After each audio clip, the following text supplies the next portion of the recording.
Ray is surging pretty aggressively. Auden very stretched out. Okay, let's talk about Coach Ray versus Auden LARRATT. Round 1, they slipped and went to the strap. I would say it was a lucky call for Coach Ray because it almost looked like a pin. And under certain leagues, it would have been surely given as a straightaway loss to Coach Ray. But I guess it's fair because under this league, Chris Kriegel 3, they may have been following the all slip go to strap rule.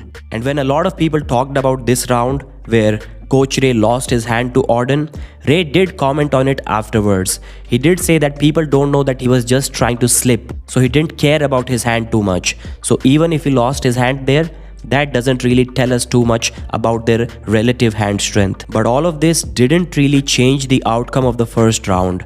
Even in the strap, Coach Ray got easily flash pinned by Auden LARRATT's speed and his explosive top roll. In the second round and all of the rounds afterwards, they decided to go straight to the strap, but I'm not sure about that. In round 2, Auden decided to be aggressive once again. He decided to hit sideways once again, but this time it didn't really work out for him. He got stuck in Coach Ray's hook, and just half a second later, he lifted his elbow to get the restart. Didn't even have to think twice about it. I guess that was his plan all along. If you get stuck in a hook, do not waste any energy. You know you're not going to do anything against Coach Ray in a hook. So I guess it was a smart strategy on his part. But once again, it didn't really work out for him. Because again, after the restart, he was put in a bad position. He had to foul one more time and lost the round.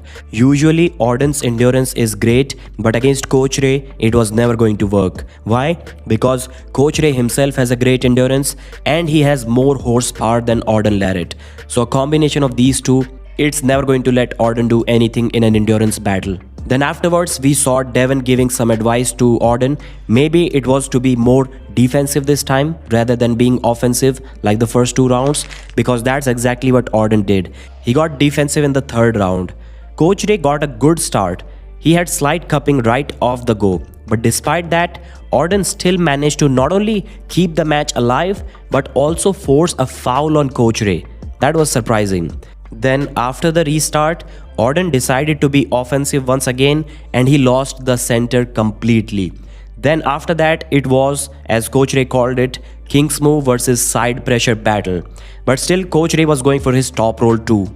And then he got his 2nd round win of this match.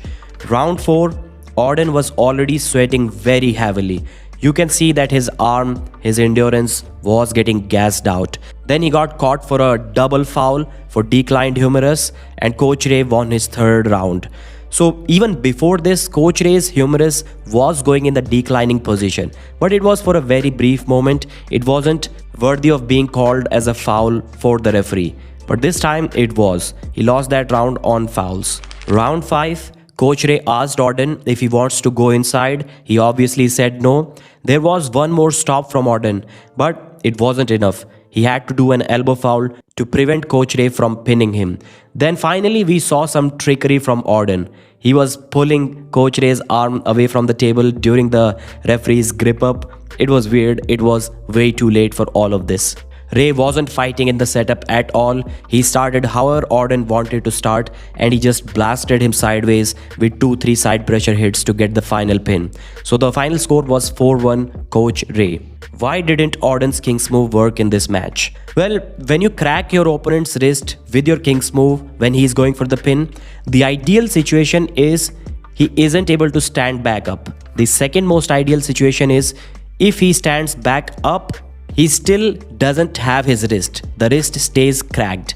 The third situation is he can stand back up and keep his wrist straight. So the wrist that he lost, he regains it but does not have any cupping. And the worst situation for the King's mover is that his opponent stands back up, not only gets his cracked wrist back, but also maintains slight cupping, positive cupping. And at that time, you know that the King's mover is screwed. King's move is not going to work like that. And that's exactly what Coach Ray did against Auden. As soon as he stood back up, he got his cupping back. And at that time, I knew that it's over for Auden LARRATT. In fact, I kind of knew as soon as this match was set up, but this was the final confirmation. After the match, Coach Ray thanked Auden. He said that he has nothing but good things to say about him. Coach Ray also confirmed that at any point in this match, he didn't feel like losing control. He always felt in total control of the match. And he could have gone for a press, but he didn't, because if he lost his hand once, he wouldn't be able to regain it. So if he was getting the pins without the press, then why go for a press? Apologies for the bad voice. I've been sick for almost a week, so once again, it is what it is. That's why I was not uploading many videos.